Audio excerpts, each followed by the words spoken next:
skin nyo dati na malayo mo yung sa skin mo ngayon? Actually, malayo talaga kasi before, no? Nung pinanganak naman talaga ako, kaya manggi, siyempre Pilipino.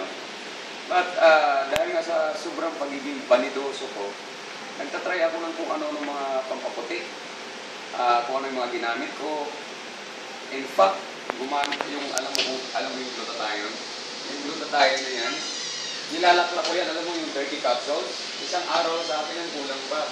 Pero wala talagang nangyari sa skin ko. Pero alam mo, ang pinakamaganda doon, yung kaibigan ko nung inimbitahan niya ako at sinabi niya sa akin, na meron daw siyang papakilala sa akin, sa Elvie Pineda. Actually, hindi ko talaga narinig yung Elvie Pineda na yan, mula sa punong pagkabata ko.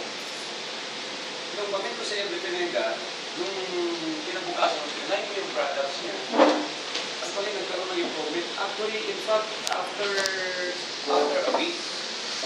a week, may napansin ka agad ako, yung difference nang sa dating kulay ko. Kasi grabe napakaitin. Alam mo yung dito ko, ang dating dito dati. Ang lalim dito, tapos ang titip pa. Tapos dito yung tatlong sa forehead ko, ang lalim din po niya. Pero nung gumamit ako ng Elvie Pineda na products, yung tinatawag nating licorice, nung ginamit ko siya, alam mo, sa gabi pagka nilagay ko, the following morning pagkagising mo, hindi halata na bagong gising ka. Kasi ang ganda pala ng licorice, pumapasok pala sa kaloob-looban ng laman natin. Di ba yung sa ibabaw natin, sa skin natin, may pangalawang layer yan. Yung sa pangatlong layer, nandun pala yung mga collagen. Kasi tayo pala, habang tumatanda, nag-release yung collagen natin.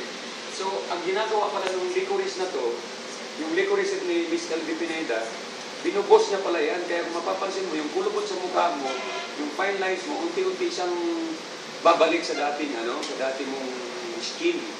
So yun ang nagustuhan ko. Ngayon, nagpapasalamat talaga ako dahil merong Elvie Pineda products at yung tinatawag nating licorice.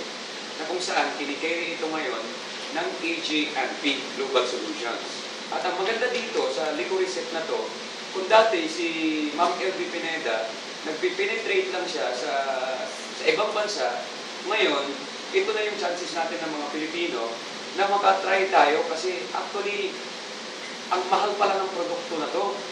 Pero dahil nga nais rin niya ito ma-share sa kapwa natin Pilipino, na ma-share niya yung products na to, yung licorice na to, so binabaan niya yung price nito para kahit yung mga taga-probinsya, matikman nila yung product na to.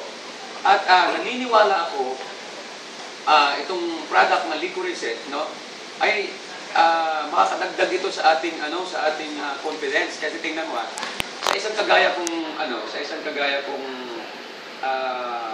marketing man, sa tagal ko ng marketing man, minsan noon, pag napapansin ko, pag may kausap ako, yung kausap ko, hindi siya tumitingin sa mukha ko. Kasi mahilig ako sa eye-to-eye contact eh. Hindi siya makatingin sa mukha ko, hindi ko alam kung bakit.